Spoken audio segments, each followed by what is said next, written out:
አንድ አምላክ በሚሆን በአብ በወልድ በመንፈስ ቅዱስ ስም ስንክሳር መጋቢት 12 በዚች ዕለት ቅዱስ ሚካኤል እግዚአብሔር ወደ ጠንቋይ በለዓም ላከው።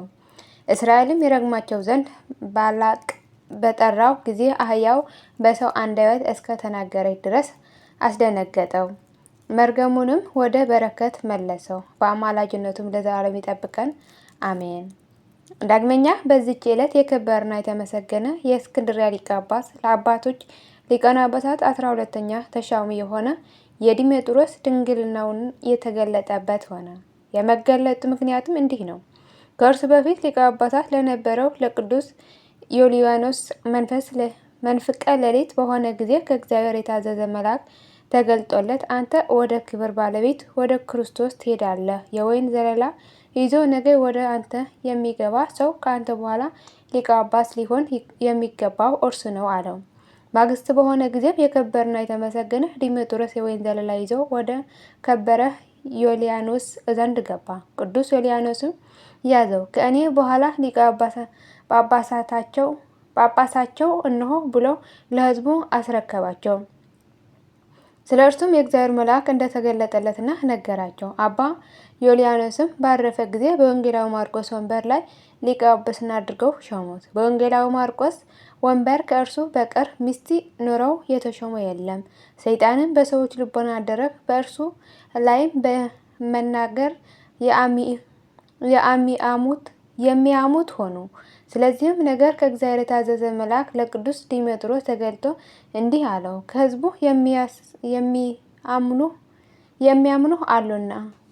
የሚያሙህ አሉና ከልባቸው ጥርጥርን ታርቅ ይገባሃል። ከሚስትም ጋር ያለውን የገድልህን ምስጢር ልትገልጥላቸው ይገባሃል። አንተ ራስን አድነህ በአንተ ምክንያት ሌሎች ይጠፉ ዘንድ አይገባም። ችሩ ጠባቂ ከሆንክስ ወገኖቹን ለማዳን ታገል።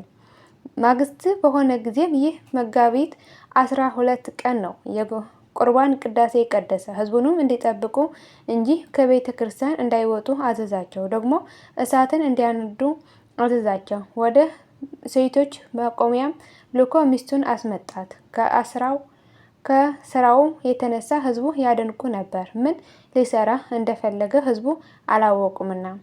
ከዚህም በኋላ ቅዱስ ዲሜጥሮስ ተነስቶ ተንቀሳቀሰ። ከእሳቱ መካከል ገብቶ በመቆም እሳቱ እየነደደ በውስጡ ጸለየ። ከእሳቱም ፋም በእጁ ዘግኖ በልብስ ተክኖው ላይ አኖራ። በእሳቱ ውስጥንም ቁሞ ለረጅም ጊዜ ጸለየ። በልብስ ተክኖው ውስጥ ያለ እሳትም አይቀጣጠልም። ከዚህም በኋላ ሚስቱን ጠርቶ ያንን እሳት በመጎናጸፊያዋ ውስጥ ጨመረ። ረጅም ጸሎትም ጸለየ። እሳቱም ከልብሳቸው ምን አላቃጠሉም። ሕዝቡንም አድንቀው እግዚአብሔርን አመሰገኑ። ሕዝቡንም ይህ ስራ በምን ምክንያት እንደሰራ ያስረዳቸው ዘንድ የከበረ ዲሜጥሮስ ለመኑት። እርሱም ከሚስቱ ጋር ያለውን ገድል ገለጠላቸው። ያለ ውዴታው እርሷ ጋብቻ ሳትሻ እንደተጋቡ እንዲሁም አለ። እነሆ በአንድነት እኛ 38 ዓመት ስንኖር በጋብቻ ስርዓት ከተገናኘን 48 ነው የሚለው 48 ዓመት ነው። እዚህ ጋር 38 ዓመት ስንኖር በጋብቻ ስርዓት ከተገናኘንበት ጊዜ ጀምሮ በአንድ አልጋ አንድ ልብስ ለብሰን እንተኛለን። ግን ወንዶች ሴቶች በግብር እንደሚያውቋቸው ሴት እንደሆነች አላውቃትም። በዚህ ሁሉ ዘመን የሌሊቱ የእግዚአብሔር መልአክ ከሰማይ እየወረደ በክንፎቹ ይሸፍነናል። ይህም በዚህ ሁሉ ዘመን ከሰው ወገን ለማንም ከቶ አልገለጥኩም፣ ልገልጠውም ከቶ አልሻምና ግን እናንተ ከበደል ትድኑ ዘንድ እርሱ እግዚአብሔር አዘዘኝ እንጂ አላቸው። ካዩትና ከሰሙት የተነሳ ሕዝቡ እጅግ አደነቁ፣ እግዚአብሔርን አመሰገኑት። እርሱንም ስለማማታቸው የበደሉትን በደል ይቅር ይላቸው ዘንድ እያለቀሱ ቅዱስ ዲሜጥሮስ ለመኑት። እርሱም ስህተታቸው ይቅር ብሎ በጎ ስራ ከሚጠላ ከሰይጣን እንጂ ከእናንተ አይደለምና አትዘኑ አላቸው። ከዚያም በኋላ ባረካቸው። ወደ ቤታቸው ይገቡ ዘንድ በሰላም በፍቅር አሰናበታቸው። ከሊቀ ጳጳሳቱ ከቅዱስ ዲሜጥሮስ ባዩት ተአምራት የተነሳ እግዚአብሔርን እያመሰገኑ ወደ ቤታቸው ገቡ። በጸሎቱ የምትገኝ በረከቱ ከእኛ ጋር ለዘላለም ትኖር አሜን። ዳግመኛ በዚች ዕለት ከፍልስጤም ሀገር በሰማዕትነት አረፈ።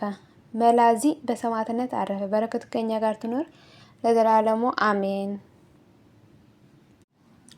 መጋቢት 12 ቀን የሚከበር ዓመታዊ ቅዱሳን በዓላት ቅዱስ ዲሜጥሮስ ሊቀ ጳጳሳት ድንግልናውን የተገለጠበት፣ ቅድስት ልዕልተ ወይን፣ ቅዱስ መላኤ ሰማዕት።